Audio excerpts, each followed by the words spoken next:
Hola, soy María Teresa Priego. Bienvenidos a nuestro programa Abiertamente. Nuestro tema de hoy es la homosexualidad masculina. En el siglo XIX tuvo lugar el juicio que llevó a la cárcel al escritor Oscar Wilde. Ante el juez, el padre de Lord Alfred Douglas, el amor ingrato, terriblemente ingrato de Wilde, citó un poema creado por su hijo, Dos amores, en el que Douglas escribió la tan célebre frase, ese amor que no se atreve a decir su nombre. Los cambios generacionales, logro de los movimientos de liberación LGBT en México y en muchos países del mundo han sido enormes. Pero ¿acaso ese amor ya puede, en toda naturalidad, decir su nombre? Y elijo con toda intención la palabra naturalidad, como una ironía ante los discursos biologicistas. Para conversar de este tema estarán con nosotros Arturo Vázquez Barrón, militante histórico del Movimiento de Liberación Homosexual de México, miembro del Grupo Lambda de Liberación Homosexual, creado en 1979, fundador de la Asociación Mexicana de Traductores Literarios, AMETLI, también fracaso total, artista multidisciplinario, y Gerardo Mejía, doctor en Ciencias Políticas y Sociales y miembro del Centro de Investigaciones y Estudios de Género de la UNAM. Tendremos también, como cada semana, nuestros habituales sondeos de calle y la esquinita de lecturas y películas.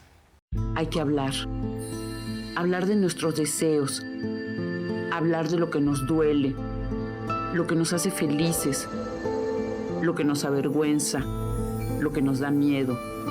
Traemos tanto dentro, silenciado y secreto, tanto no dicho. ¿Cómo hablar de lo velado, de lo oculto, de lo que nos mueve? Las palabras que nombran tienden puentes y construyen futuros.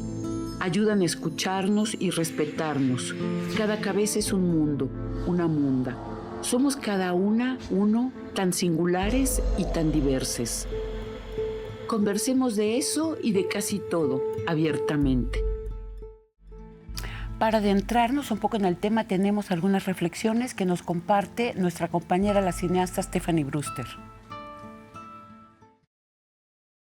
El movimiento del 68 y su prohibido prohibir detonaron el surgimiento de distintos movimientos sociales como el feminismo y el movimiento por la liberación homosexual.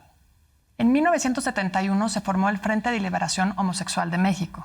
Se crearon grupos de estudio y debate. No hay libertad política si no hay libertad sexual. Fue el centro de una reivindicación que cuestionaba los cimientos mismos de una cultura conservadora e impregnada de discursos religiosos. A partir de una concepción meramente biologicista, la heterosexualidad se imponía contra toda realidad como la única opción sana de vida. El amor se consideraba contra natura y difícilmente podía concebirse el amor de pareja más allá de su función reproductiva.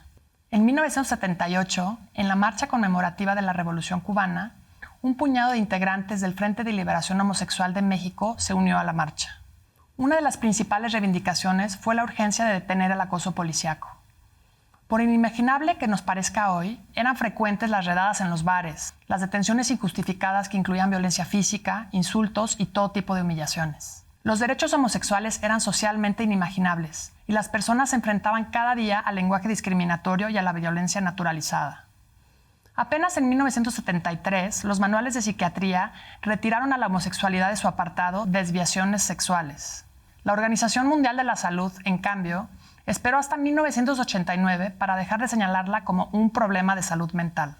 A pesar de los tan notorios avances que la comunidad gay ha logrado en términos de derechos, tras 50 años de lucha organizada, la discriminación sigue existiendo. Los espacios de apertura a la vivencia de las diversidades tropiezan constantemente con los discursos y las acciones conservadoras que habitan ese pánico ante la diferencia que sostiene a la homofobia. El lenguaje discriminatorio circula, los chistes homófobos se sostienen y en una gran cantidad de familias asumirse homosexual continúa siendo muy doloroso y muy complejo. La enormidad de los logros y todo lo que aún nos falta por cambiar. Bienvenido Arturo Vázquez Barrón, activista histórico en la lucha por los derechos de la comunidad gay, integrante de Lambda y coordinador general de Cálamo, primera asociación civil mexicana dedicada a la defensa de la comunidad LGBT, fundador de la Asociación Mexicana de Traductores Literarios, y elegido por el gobierno francés con el grado de caballero en la categoría de las palmas académicas por sus 38, te iba a poner 68, Arturito, es toda tu edad, por sus 38 años de traducción literaria. Queridísimo, me da muchísimo gusto que estés acá. ¿Qué tal, María Teresa? Es un gusto estar aquí contigo. Muchas gracias por la invitación. No, pues es que yo soy fan tuya de tus dos activismos. Tu activismo por las palabras y tu activismo dentro del movimiento homosexual. Y me gustaría mucho, Arturo, que nos ubicaras. ¿Qué sucedió? Comenzando por ti, por tu vida. ¿En qué momento sucedió que tú dijiste, tengo una lección de vida que es distinta? Mi manera de amar es distinta. Bueno, mira, esa conciencia ocurrió desde muy pronto en mi vida. Desde muy pequeño me di cuenta de que algo de lo que tenía yo en mi interior no correspondía digamos, a lo general. En esos momentos, María Teresa, no había una conciencia definida de en qué consistía esa diferencia. Te estoy hablando de los primeros años de mi vida ya como ser humano consciente de quién soy yo, de quién es mi familia, del entorno en el que vivía, etc., ¿no? Estoy hablando de 5 o 6 años más o menos. A esa edad ya tenía yo más o menos algún tipo de conciencia de que mi predilección no era, digamos, hacia las niñas, hacia las mujeres, sino más bien hacia los hombres.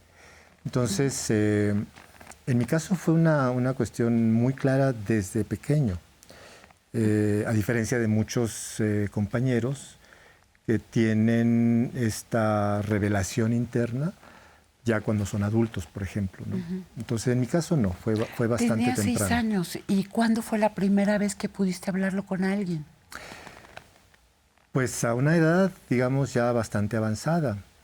¿Qué quiero decir con bastante avanzada? Que, bueno, hay gente que esto lo logra exteriorizar o externar, comentar, sacar, digamos, a los 15 años, tal vez antes. En mi caso fue hasta los 19, más o menos. ¿Pero qué hiciste? Cuando por primera vez... Con 13 años de silencio. Sí, sí. Pero eso debe haber sido muy pesado de cargar, Arturo. Pues ahora que lo pienso, y si lo vemos retrospectivamente, María Teresa, sí, efectivamente, es una carga bastante pesada de llevar. Tal vez no tanto por la carga misma, sino por el enorme peso del silencio. Claro. Y de la no, digamos, la imposibilidad de poder compartirlo. Es que esa es la carga. Esa era la parte más complicada. ¿Y tú guardabas silencio por tu familia? Pues guardaba silencio por mi familia, guardaba silencio por, pues, todo el entorno familiar, sobre todo, era lo que, pues, en ese momento a mí me impedía, digamos, sacarlo, pues, ¿no? Pero esta es una vivencia que es general. En realidad, mi caso no es particularmente dramático, y esto es importantísimo decirlo, porque no tenía yo, digamos, eso como única preocupación de vida. Pero sí es pesado, es una cuestión pesada. Digamos que hablándolo en términos de lo que significa poder liberar la parte más íntima que uno puede tener, poder compartirla, poder platicarla, poder, digamos, de alguna manera canalizarla en una dirección de naturalidad en las relaciones con mis hermanos, con mis padres, con mis vecinos, con mis compañeros de escuela. Eso es bastante complicado, sobre todo porque, mira, a esa edad uno tiene conciencia, pero no tiene herramientas ni discursivas, ni de otro tipo, que te puedan permitir armar una estrategia a partir de la cual tú puedas como ir estableciendo relaciones más abiertas, más sinceras, más transparentes con tu entorno. Eso viene Arturito, después. se me está ocurriendo una cosa.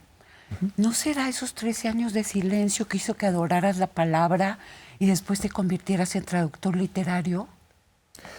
No, no lo creo. No, no. Sonaba no. muy bonito. ¿Perdón? Sonaba bonito. Sí, pero no creo. Es decir, que la aparición de la traducción en mi vida me parece, hasta donde yo me doy cuenta, que no tiene que ver propiamente, ¿no? con lo otro. Pero ¿Y a quién fue la primera persona a la que le dijiste? mira, eso es algo bien interesante, María Teresa. Yo cuando terminé el liceo, el bachillerato, digamos, el bachillerato francés, me fui a Estados Unidos. Tomé la decisión de irme a Estados Unidos porque lo que yo quería estudiar, a lo que yo me quería dedicar profesionalmente, no se podía estudiar en México en ese momento. Yo quería ser diseñador automotriz especializado en diseño de carrocerías. Entonces, bueno, quise probar suerte. Saliendo del liceo me fui a Estados Unidos.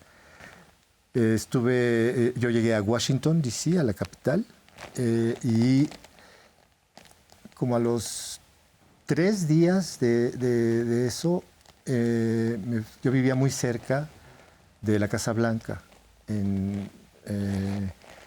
muy cerca del Parque Lafayette, que es el que está atravesando la Avenida Pensilvania en Washington. Y es un parque en donde la gente va por las tardes a descansar, a tirarse en el pasto, a platicar. Y ahí descubrí muy pronto, a los 3 días ya sabía que se podía ir como a descansar al parque. Y estando sentado en una banca del parque, empecé a escribirle una carta al que era entonces mi mejor amigo. Y fue ahí donde le decidí escribirle y decirle. ¿A tu mejor amigo en México? A mi mejor amigo en México, sí. Que es ahora como mi hermano. Él sigue viviendo, vive en San Cristóbal de las Casas. Y Tú regresaste a México en el 79. No, yo regresé a México en 77. En 77, ya entrado el año, 76 o 77, por ahí más o menos. Porque en 79 yo empecé a trabajar en la embajada. Ok. Arturito, nos vamos a tener que interrumpir un momentito. Asumirnos en lo que queremos y en lo que somos no es tan fácil. Casi todos escondemos en el armario parte de uno mismo. ¿Cuáles son nuestros anhelos ocultos? Nos vamos a un corte y regresamos.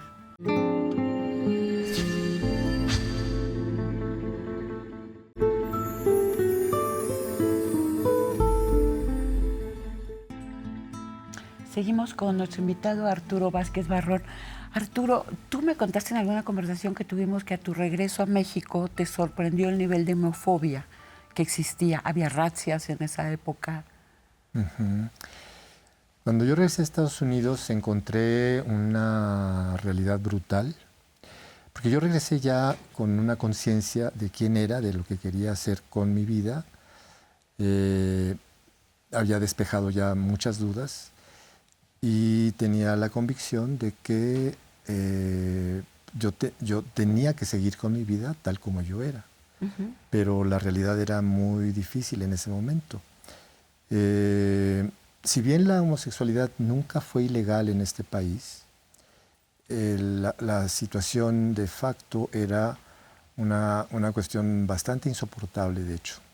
Entonces, se vivían razias, se vivían levantones, la persecución, la hostilidad, el chantaje, la extorsión, eran cosas de todos los días. ¿Por parte de la policía?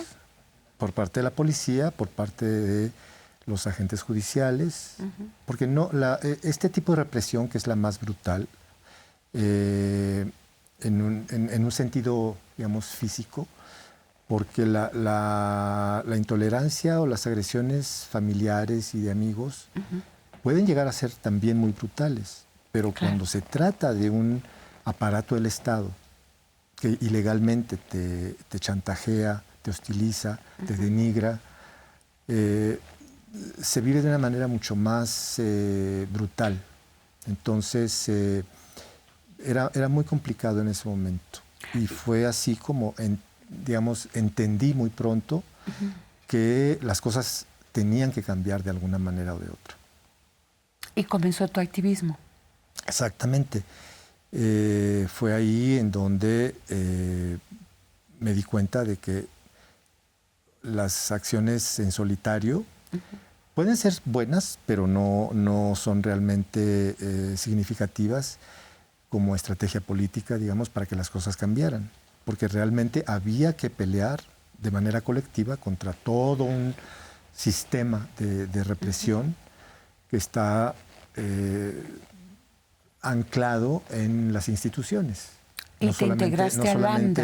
¿Perdón? Te integraste a Lambda. Me integré a Lambda. ¿Me puedes hablar, por favor, de ese primer grupo que...?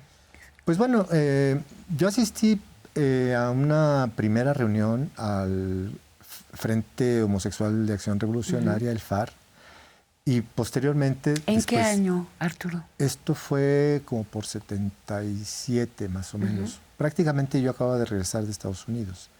Entonces, tuve la suerte de toparme con gente que ya estaba trabajando en el activismo, que era, bueno, específicamente con los compañeros del FAR. Fui a una primera reunión a la que ellos estaban convocando públicamente, repartiendo volantes afuera de los teatros, etc. Entonces, cayó en mis manos un volante y una invitación a una de las reuniones y asistí. Y ahí, en esa primera reunión en el FAR, conocí a otro, digamos, a otra persona que finalmente llegó a ser muy, muy buen amigo mío, Humberto Álvarez, el músico. Y con él fui por primera vez después de la reunión del FAR, fuimos a una reunión con Lambda. Me sentí mucho más cómodo en el ambiente de Lambda y fue ahí donde me integré. Entonces fue bastante importante porque, digamos que yo traía ya la incomodidad de la represión, pero necesitaba encontrar respuesta a muchas preguntas que yo me hacía en cuanto a cómo se podía cambiar la situación. Entonces, mi activismo nació realmente por la vivencia de la represión y porque tuve la suerte de encontrarme con personas mayores que ya traían experiencia previa y pues ahí fue donde decidí que me interesaba militar. Me gustó mucho el ambiente de la militancia. Era un ambiente muy efervescente, muy lleno de ideas, muy lleno de debates y de acciones sobre todo. Entonces, y muy valiente. Arturo, sí. Te voy a presentar a nuestro fetiche del día de hoy. Tenemos uno cada programa. Sí. Y hoy es Un charro con lágrimas y zarape rosa, obra del pintor mexicano Julio Galán de Musquis, Coahuila. El charro, ese estereotipo de virilidad con el que Julio ni quiso ni pudo cumplir y que lastimó tanto su vida. Su obra viaja a la infancia, narra un homoerotismo dolido. Hay mucha soledad, hay mucho desamparo en la obra de Julio. Él murió de un infarto a los 48 años. Lo recuerdo a los 21 en su primera exposición en la Galería Arte Mexicano en Monterrey. Era un muchacho adorable, dulce, tímido y creador de esa obra maravillosa. Julio tenía un muñeco al que consideraba su alter ego, su amigo, y se llamaba Morelio. Un grande, Julio Galán. Arturo, volviendo entonces al activismo, ¿qué pasaba con los activistas? ¿Estaban en riesgo cuando salían públicamente, por ejemplo, a las marchas? Pues mira, sí había riesgo, pero es muy importante mencionar que cuando se convoca a la primera marcha, en el último sábado de junio, en 1979, y salimos a la calle, quienes convocaron fueron FAR, Lambda y Oikabet, que eran los tres grupos que en ese momento... Dos de ellos eran mixtos y Oikabet era solo de mujeres. No. Bueno, sí, Oikabet solo era de mujeres, efectivamente. FAR era solo de hombres y Lambda era el que FAR mixto. era solo de hombres, ok. Sí, efectivamente. Digamos que no es que fuera una exclusividad, pero había sobre todo militantes hombres. Lambda era el grupo en donde estaba como más equilibrada la cuota de género, ¿no? Entonces, pues asombrosamente cuando salimos en 79 por una lateral de Reforma, porque ni siquiera logramos cerrar todo Reforma, como después fue la marcha, fue creciendo exponencialmente con los años. A los 3 años ya logramos sacar a la calle a cerca de 10,000 personas. ¿Cuántas? 10,000. Cuando en realidad personas. En la primera marcha pues éramos muy poquitos, éramos muy probablemente menos de 500. Entonces, ¿En qué año marcharon 10,000 personas? Pues estoy hablándote de 81, más o menos, porque la primera fue en 79, después fue 80, 81. En 81 fue una gran marcha con música y, en fin, fue una cuestión muy combativa, pero llena de vida, a eso me refiero, pues. Okay. ¿No? Entonces, porque era sobre todo en ese momento una marcha política, una marcha de exigencia de alto total a la represión. Eso es lo que estábamos pidiendo. Y además Arturo, pedíamos visibilidad. Ajá. Claro. Bueno, 10,000 personas en esas épocas era bastante visibilidad. Tenemos una sección que se llama Las Plazas y las Voces y son las entrevistas que hacen nuestros compañeros de producción en las calles. Vamos a escucharlas. La pregunta fue, ¿cuáles creen que han sido los logros más importantes de la comunidad gay en México? Pues afortunadamente creo que uno de los principales es el matrimonio igualitario a nivel República Mexicana, que actualmente podemos celebrar que ya es un derecho para todos los integrantes de la comunidad LGBT. Yo pienso que, como todos estos grupos minoritarios, a lo mejor la libertad de expresión.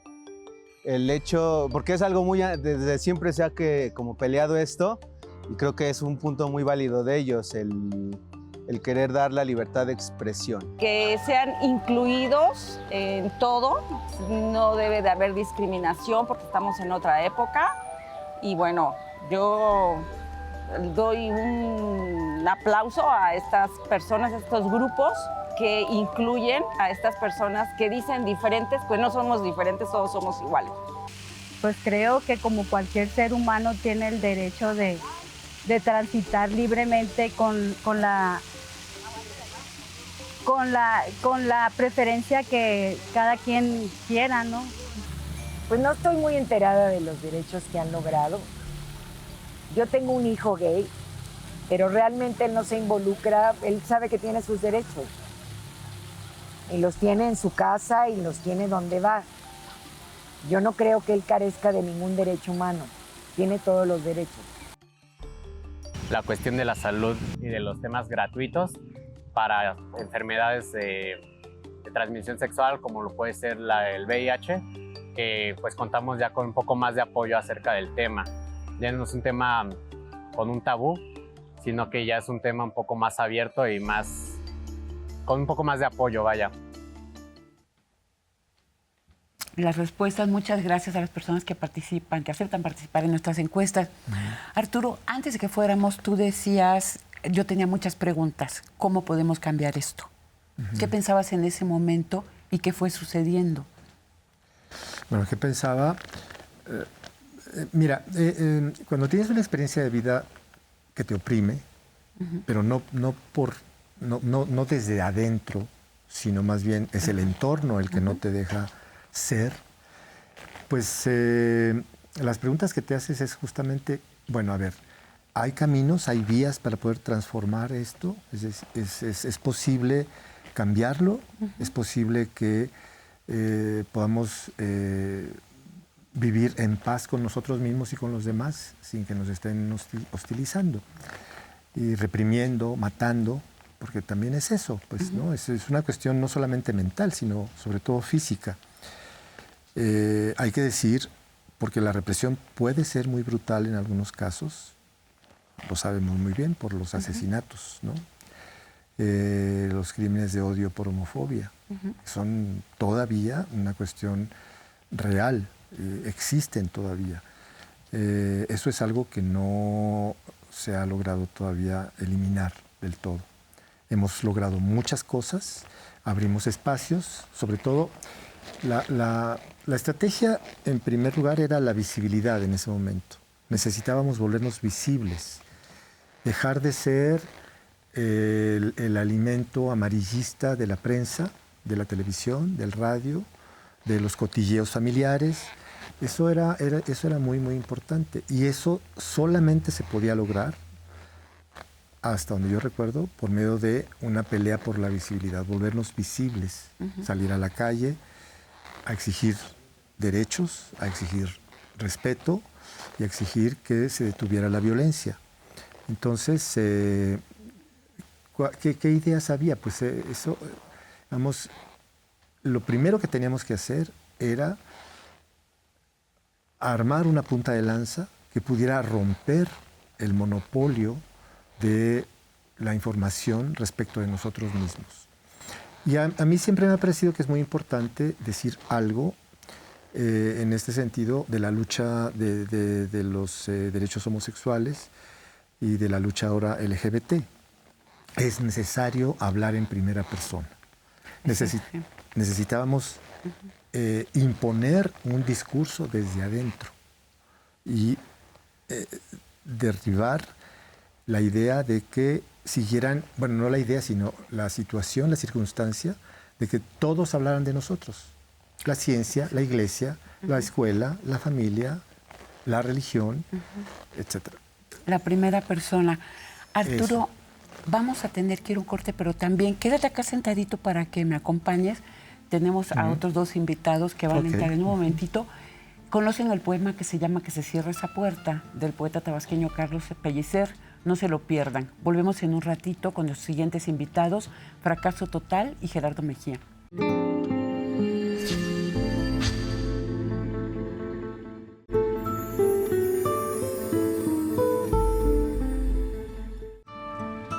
Pues acá estamos, Arturo Vázquez Barrón y yo, recibiendo a Fracaso Total, artista multidisciplinario, actor, DJ, diseñador, y a Gerardo Mejía, doctor en Ciencias Políticas y Sociales por la UNAM e investigador del Centro de Investigación y Estudios de Género. Bienvenidos, queridos. Gracias. Muchas gracias.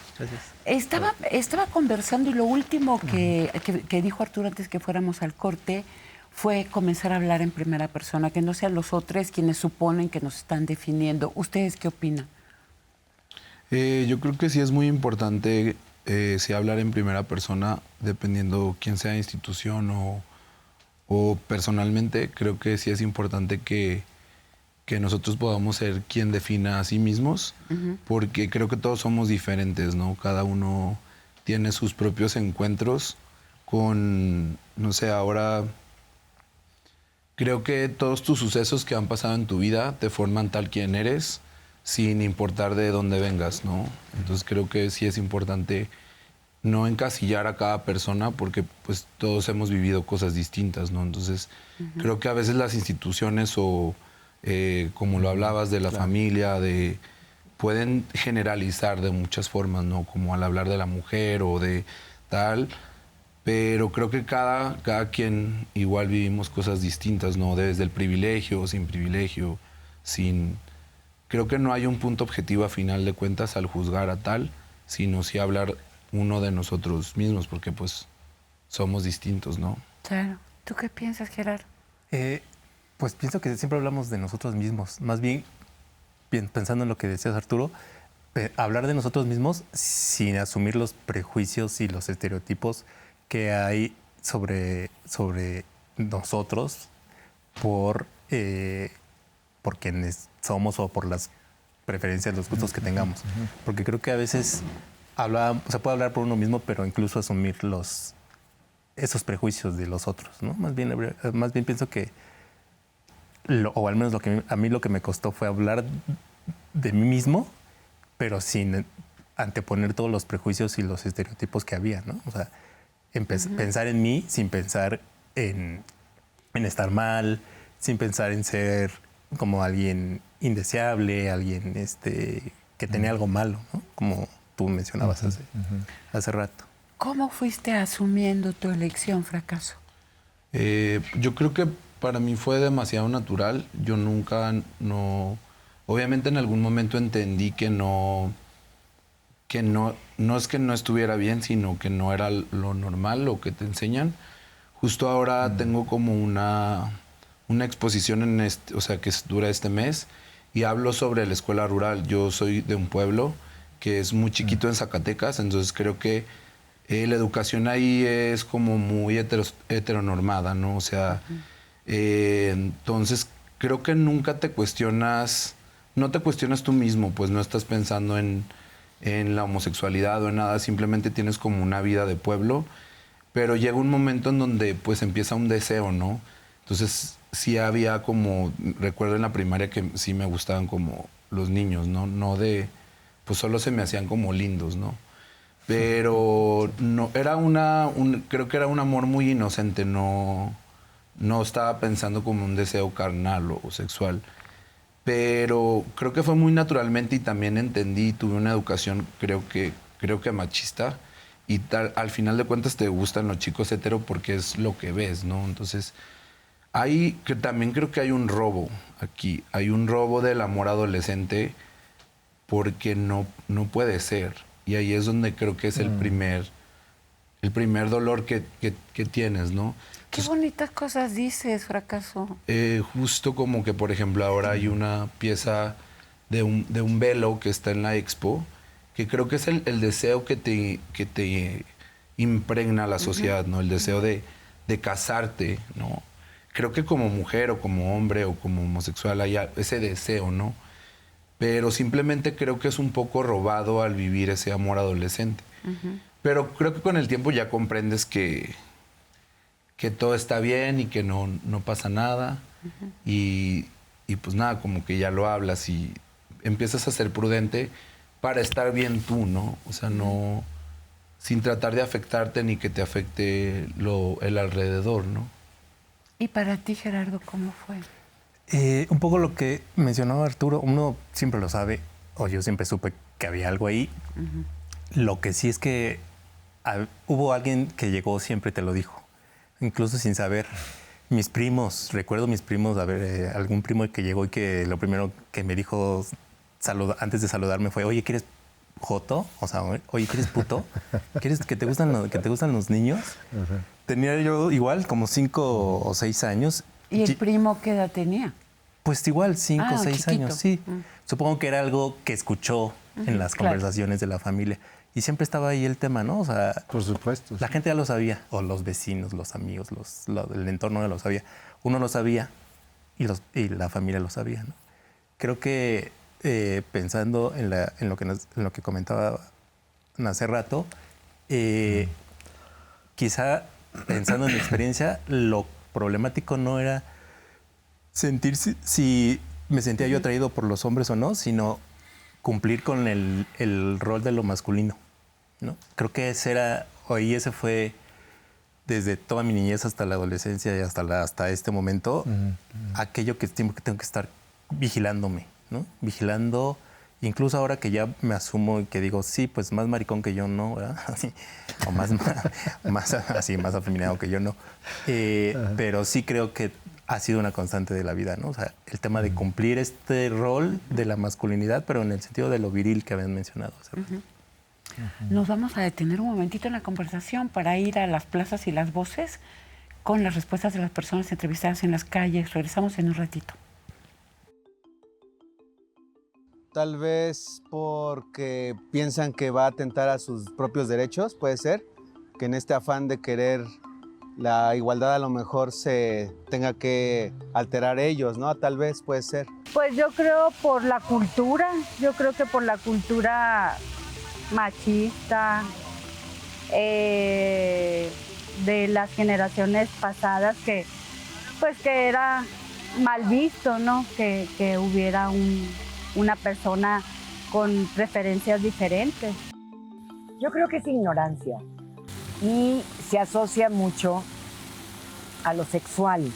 Cuando alguien dice que es gay, inmediatamente, en lugar de verlo de otra manera, se asocia mucho a lo sexual. Mucha gente tiene poco conocimiento acerca del tema y aún lo siguen considerando como una enfermedad a una preferencia. Incluso hasta religiosos, ¿no? Que tenían, que se metía el diablo, que venían, que no tenían, que era como algo muy raro, ¿no? Yo creo que todo tiene que ver con el cambio y la transformación. La forma de pronto en la cual hay que abrir la mente y pues empezar a entender que podemos ser uno, otro o incluso una tercera rama. Creo que eso es lo que preocupa a la gente, lo diferente. Gracias por seguir con nosotros. Estamos con Arturo, Fracaso y Gerardo. Aclaro que Fracaso le podemos también decir Fra de cariño, porque yo le dije, pero ¿cómo te voy a decir así? Entonces, él insistió. A ver, tú estabas haciendo comentarios, Arturo, antes de que regresara. No, le decía yo a Fracaso justamente que la parte más dura en realidad es la que él alude. Porque mira, tú puedes sentirte mal por muchas cosas desde tu interior homosexual.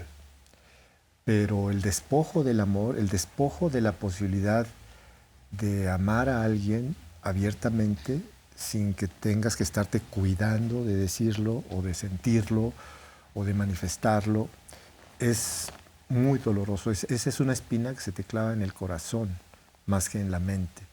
Entonces, esa parte es realmente atroz. Y lo que le comentaba era que esta manera, Fracaso, en que tú cuentas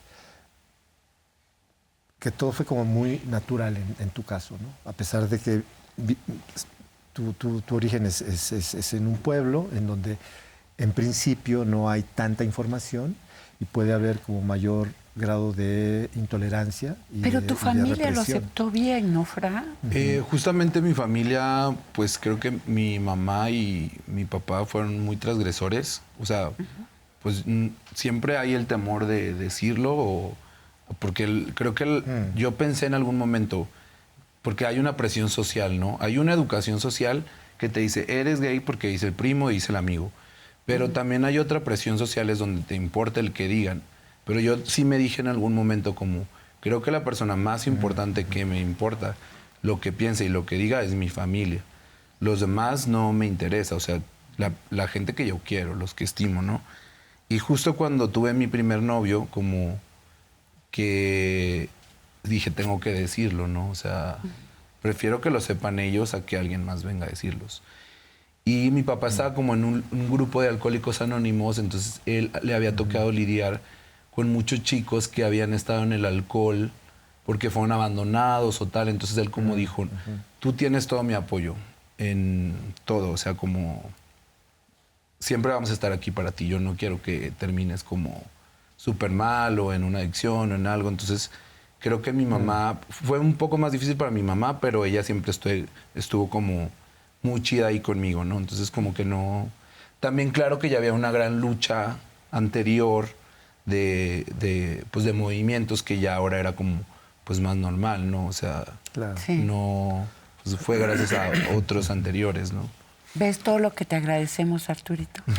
Gerardo, ¿y con tu familia cómo fue para ti? Extrañamente, y aunque soy públicamente homosexual, no lo hablo con mi familia. Yo nunca he hablado con mi madre, ¿no? Y que la veo además todos los fines de semana en su casa. Yo nunca he hablado con ella, nunca le he dicho ni que soy homosexual, ni que soy gay, ni nada. De hecho, es como esa plática que a algún momento pensé que tenía que darse y luego asumí que nunca iba a pasar. Digo, mi familia lo sabe, ¿no? Pero no es una plática. Yo soy de esta generación, creo que en donde a unos pudieron hablarlo con su familia y otros no lo pudieron hablar, ¿no? Por muchas cosas. Nos vamos a ir un ratito a un corte y regresamos.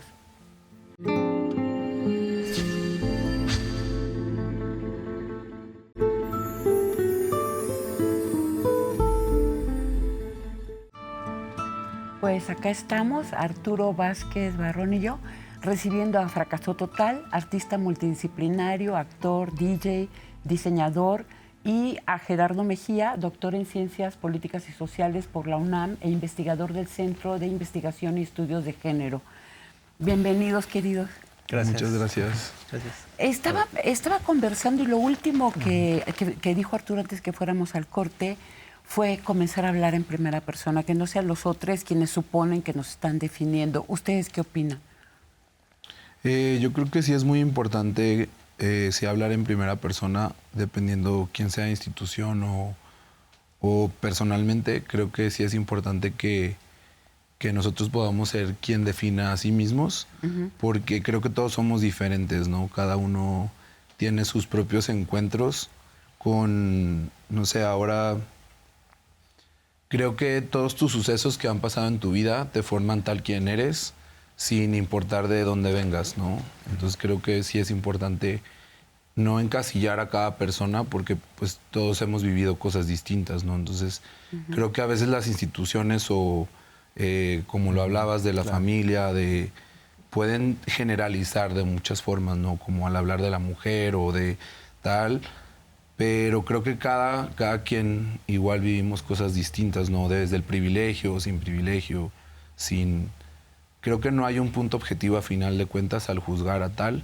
sino sí hablar uno de nosotros mismos, porque pues somos distintos, ¿no? Claro. ¿Tú qué piensas, Gerardo? Pues pienso que siempre hablamos de nosotros mismos. Más bien, pensando en lo que decías, Arturo, hablar de nosotros mismos sin asumir los prejuicios y los estereotipos que hay sobre nosotros por quienes somos o por las preferencias, los gustos que tengamos. Porque creo que a veces se puede hablar por uno mismo, pero incluso asumir esos prejuicios de los otros, ¿no? Más bien pienso que o al menos a mí lo que me costó fue hablar de mí mismo, pero sin anteponer todos los prejuicios y los estereotipos que había, ¿no? O sea, pensar en mí sin pensar en estar mal, sin pensar en ser como alguien indeseable, alguien que tenía algo malo, ¿no? Como tú mencionabas hace rato. ¿Cómo fuiste asumiendo tu elección, Fracaso? Yo creo que para mí fue demasiado natural. Yo nunca, obviamente en algún momento entendí que no es que no estuviera bien, sino que no era lo normal, lo que te enseñan. Justo ahora tengo como una exposición o sea, que dura este mes, y hablo sobre la escuela rural. Yo soy de un pueblo que es muy chiquito en Zacatecas, entonces creo que la educación ahí es como muy heteronormada, ¿no? O sea, entonces creo que nunca no te cuestionas tú mismo, pues no estás pensando en la homosexualidad o en nada, simplemente tienes como una vida de pueblo, pero llega un momento en donde pues empieza un deseo, ¿no? Entonces sí había como, recuerdo en la primaria que sí me gustaban como los niños, ¿no? Pues solo se me hacían como lindos, ¿no? Pero no, creo que era un amor muy inocente, no estaba pensando como un deseo carnal o sexual. Pero creo que fue muy naturalmente, y también entendí, tuve una educación creo que machista, y al final de cuentas te gustan los chicos hetero porque es lo que ves, ¿no? Entonces, también creo que hay un robo aquí, hay un robo del amor adolescente porque no puede ser. Y ahí es donde creo que es el primer dolor que tienes, ¿no? Qué bonitas cosas dices, Fracaso. Justo como que, por ejemplo, ahora hay una pieza de un velo que está en la expo, que creo que es el deseo que te impregna la sociedad, ¿no? El deseo de casarte, ¿no? Creo que como mujer o como hombre o como homosexual hay ese deseo, ¿no? Pero simplemente creo que es un poco robado al vivir ese amor adolescente. Pero creo que con el tiempo ya comprendes que todo está bien y que no pasa nada. Y pues nada, como que ya lo hablas y empiezas a ser prudente para estar bien tú, ¿no? O sea, no sin tratar de afectarte ni que te afecte el alrededor, ¿no? ¿Y para ti, Gerardo, cómo fue? Un poco lo que mencionaba Arturo, uno siempre lo sabe, o yo siempre supe que había algo ahí. Lo que sí es que hubo alguien que llegó, siempre te lo dijo, incluso sin saber. Mis primos, recuerdo mis primos, algún primo que llegó y que lo primero que me dijo antes de saludarme fue, oye, ¿quieres joto? O sea, oye, ¿quieres puto? ¿Quieres que te gustan los niños? Tenía yo igual como 5 o 6 años. ¿Y el primo qué edad tenía? Pues igual 5 o 6 años, sí. Supongo que era algo que escuchó en las conversaciones de la familia. Y siempre estaba ahí el tema, ¿no? O sea, por supuesto. La gente ya lo sabía, o los vecinos, los amigos, el entorno ya lo sabía. Uno lo sabía y la familia lo sabía, ¿no? Creo que pensando en lo que comentaba hace rato, quizá pensando en mi experiencia, lo problemático no era sentir si me sentía yo atraído por los hombres o no, sino cumplir con el rol de lo masculino, ¿no? Creo que ese fue desde toda mi niñez hasta la adolescencia y hasta este momento, aquello que tengo que estar vigilándome, ¿no? Vigilando, incluso ahora que ya me asumo y que digo, sí, pues más maricón que yo no, ¿verdad? Así, o más afeminado que yo no. Pero sí creo que ha sido una constante de la vida, ¿no? O sea, el tema de cumplir este rol de la masculinidad, pero en el sentido de lo viril que habían mencionado. Nos vamos a detener un momentito en la conversación para ir a las plazas y las voces con las respuestas de las personas entrevistadas en las calles. Regresamos en un ratito. Tal vez porque piensan que va a atentar a sus propios derechos, puede ser, que en este afán de querer la igualdad a lo mejor se tenga que alterar ellos, ¿no? Tal vez puede ser. Pues yo creo por la cultura, machista de las generaciones pasadas que era mal visto, ¿no? Que hubiera una persona con preferencias diferentes. Yo creo que es ignorancia y se asocia mucho a lo sexual. Cuando alguien dice que es gay, inmediatamente, en lugar de verlo de otra manera, se asocia mucho a lo sexual. Mucha gente tiene poco conocimiento acerca del tema y aún lo siguen considerando como una enfermedad a una preferencia. Incluso hasta religiosos, ¿no? Que tenían, que se metía el diablo, que venían, que no tenían, que era como algo muy raro, ¿no? Yo creo que todo tiene que ver con el cambio y la transformación. La forma de pronto en la cual hay que abrir la mente y pues empezar a entender que podemos ser uno, otro o incluso una tercera rama. Creo que eso es lo que preocupa a la gente, lo diferente. Gracias por seguir con nosotros. Estamos con Arturo, Fracaso y Gerardo. Aclaro que Fracaso le podemos también decir Fra de cariño, porque yo le dije, pero ¿cómo te voy a decir así? Entonces, él insistió.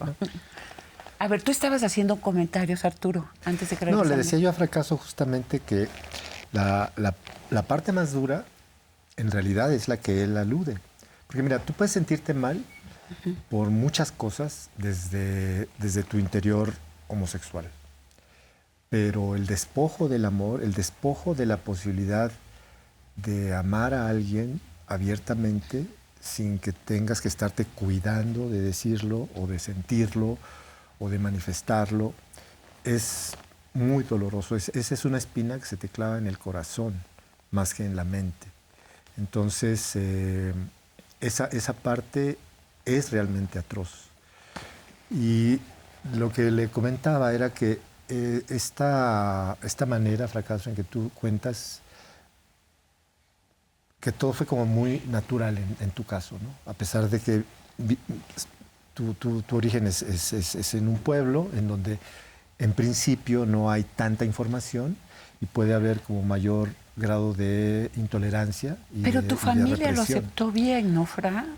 Justamente mi familia, pues creo que mi mamá y mi papá fueron muy transgresores. O sea, pues siempre hay el temor de decirlo, porque creo que yo pensé en algún momento, porque hay una presión social, ¿no? Hay una educación social que te dice, eres gay porque dice el primo y dice el amigo.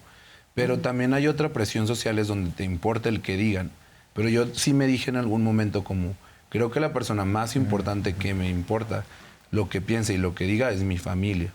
Los demás no me interesa, o sea, la gente que yo quiero, los que estimo, ¿no? Y justo cuando tuve mi primer novio, como que dije, tengo que decirlo, ¿no? O sea, prefiero que lo sepan ellos a que alguien más venga a decirlos.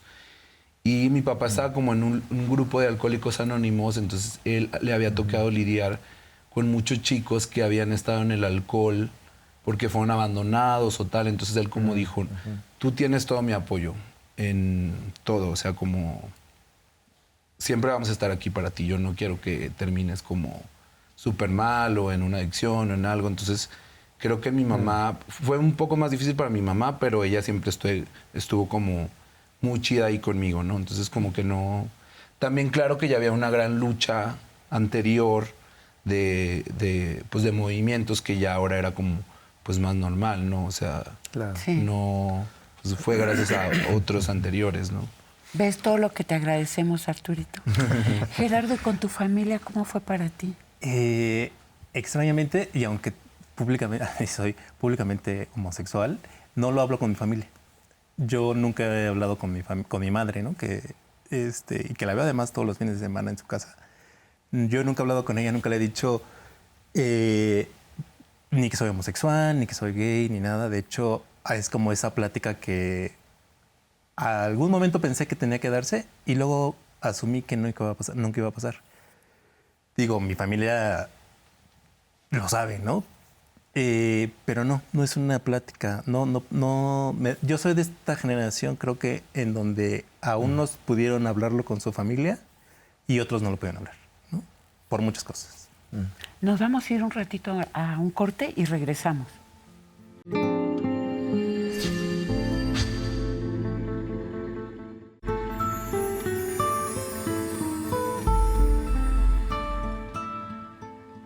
Arturo, lo que estabas conversando con Gerardo con respecto al silencio en la familia.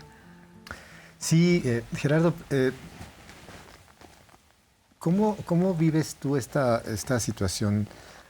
O sea, el elefante está ahí, pero no hablas de él. Pues, o no hablan de él, ¿no? Entonces, ¿cómo lo resuelves? Es decir, ¿ellos saben? ¿Tu mamá sabe? Un poco me llama la atención un poco porque estás acá en un espacio público. Sí, probablemente. Tienes razón, es un espacio público. Sí. No, o sea, además. Pero bueno, yo en mi trabajo, con todos mis amigos, o sea, no es algo que, o sea, digo, por eso decía yo, soy ostensiblemente homosexual. Probablemente si ella ve este programa, va a ser la primera vez que me escuche decir que soy homosexual. O sea, así, con estas letras, ¿no? O sea, con estas palabras, pues. Porque nunca lo pudimos verbalizar, nunca lo pudimos hablar. Y hubo un momento en donde yo le dije que no íbamos a volver a hablar, nunca íbamos a volver a tocar el tema de mi sexualidad, pero incluso sin que ella nunca dijera es que eres homosexual, sino que siempre me hacía preguntas, me decía, cuando estaba yo en el CCH, me decía, ¿por qué te juntas con puras mujeres? Y más adelante, cuando ya empecé a salir con puros hombres, me dijo alguna vez, ¿por qué sales con puros hombres? No, había algo siempre que tenía que decir. Pero pensando en lo que decías, Fracaso, sobre lo que te roban, yo pienso que si algo me falta o lo que me ha quitado esto es poder, por ejemplo, conversar con mi mamá sobre esto, ¿no? Como decirle, me gusta alguien, salgo con alguien, ¿no? O sea, es como algo que puedo hablar de todo con mi mamá. Menos de mí mismo, pues. O sea, de mi parte más personal, no lo puedo hablar con ella. Todos mis amigos lo saben, no lo puedo hablar con Marta, ¿no? O sea, hablar de, bueno, mi tutora del diplomado, del posgrado, pero no puedo hablar con mi mamá, ¿no? Es algo que ahorita que dijiste lo de que te roban. Yo creo que sí tiene que ver con una cuestión de educación y tiene que ver una cuestión de tabús y de educación y de que son probablemente, no sé, ¿qué edad tienes, Gerardo? 46. 46, o sea, creo que no sé qué edad tenga tu mamá, pero pues son otra generación, ¿no? Igual mi mamá, aunque es más joven, también mi mamá estaba como en en el ámbito de la belleza, ¿no? Entonces como que siempre tenía este encuentro, ¿no? Mi mamá es estilista. Y pues mi papá igual también tuvo como este encuentro antes de que esto suceda. Yo totalmente lo hablo con los dos y lo hablo con mis hermanos y con mis sobrinos y yo siempre platico como si estoy en una relación o no, o sea, yo siento que al inicio como que a ella no le gustaba tanto, la verdad, como que yo la veía como, ya no me digas, y yo me esforcé y yo, no es tratar de educar, pero creo que yo me esforcé a compartirle darle esa confianza y que entienda que le voy a tener la confianza para que sea como viceversa, ¿no? Creo que eso pasó en mi caso y que mis hermanos, que son 3, ellos como que siempre estuvieron como embrace conmigo, siempre abrazándome totalmente. Entonces creo que funcionó muy bien, ¿no? Y claro, también lo digo, somos otra generación más joven que ya nos encontramos con el internet, pues sí, pues mucho más fácil hablar el tema, ¿no? Pero ¿realmente ustedes creen que las cosas han cambiado tanto? Porque hay hasta una cuestión geográfica con respecto a dónde sí cambió y dónde no, ¿no? Yo creo que geográficamente, creo que sí es un movimiento mundial porque ya ahora todo llega a todos lados, ¿no? O sea, yo me doy cuenta que mis sobrinos que siguen viviendo en el pueblo, que tienen pues 15, 13, ya no es un problema, pues no es un tabú, se puede hablar normal de eso. Por eso creo que sí ya es... Pero vienes de una familia particularmente respetuosa. ¿En otras familias de tu pueblo sería equivalente?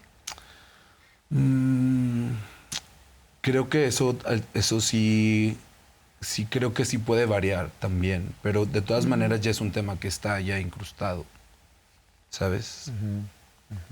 ¿Tú qué cambió, Gerardo, con respecto a lo que Arturo nos contó? El acoso de la época. Pues a mí me tocó todavía ir a Zona Rosa. La última parte de la Zona Rosa, los lugares que estaban, que habían estado de moda muchos, hasta durante los 80s, ¿no?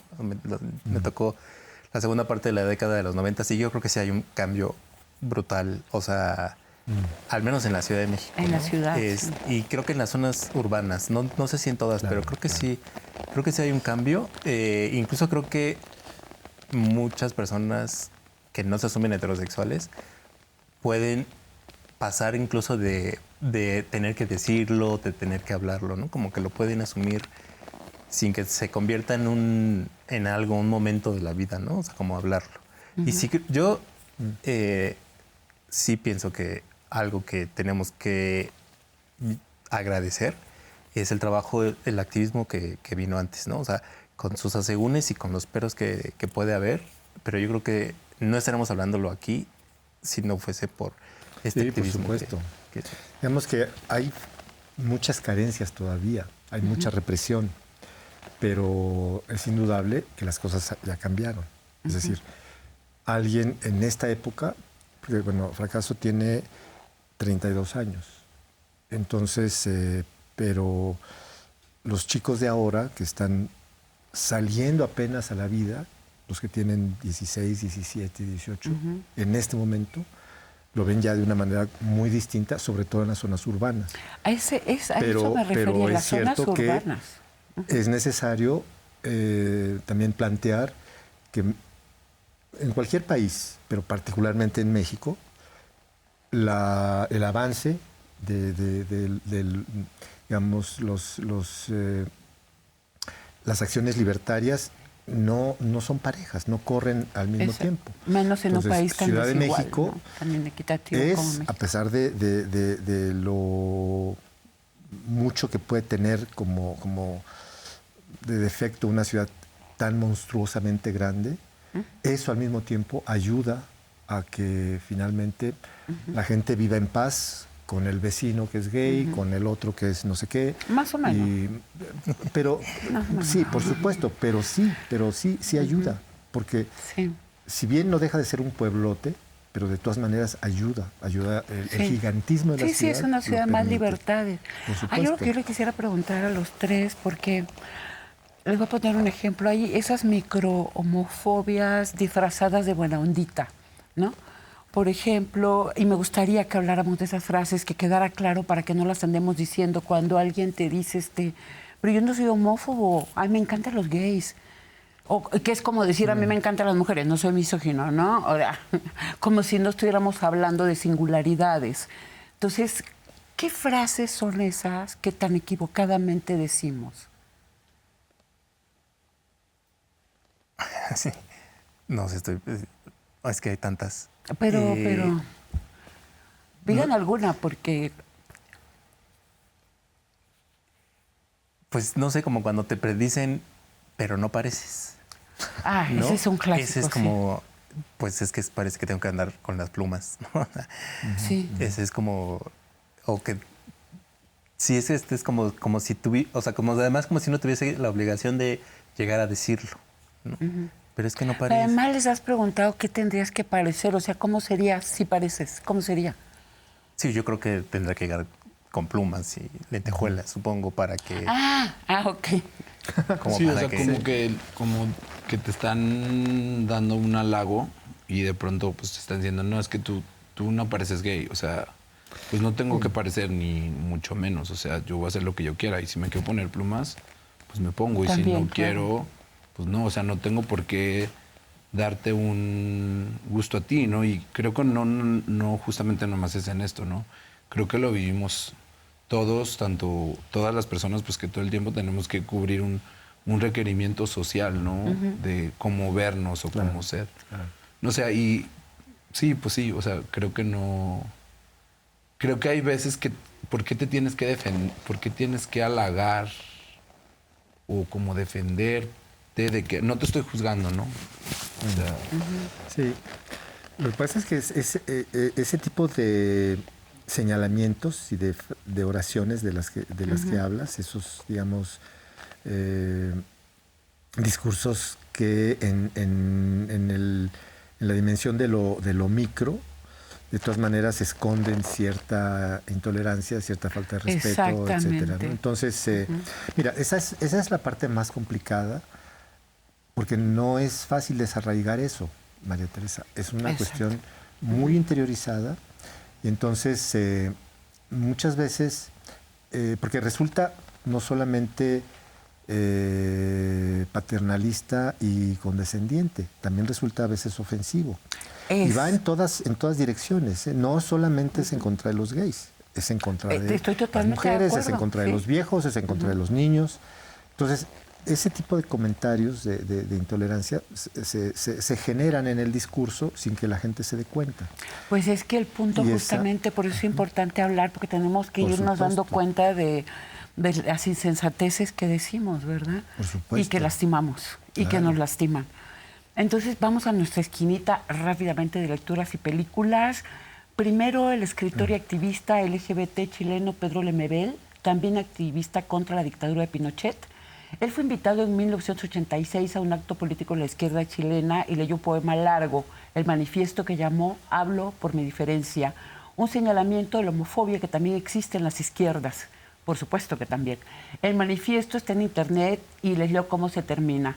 Hay tantos niños que van a nacer con una alita rota y yo quiero que vuelen, compañero, que su revolución les dé un pedazo de cielo rojo para que puedan volar.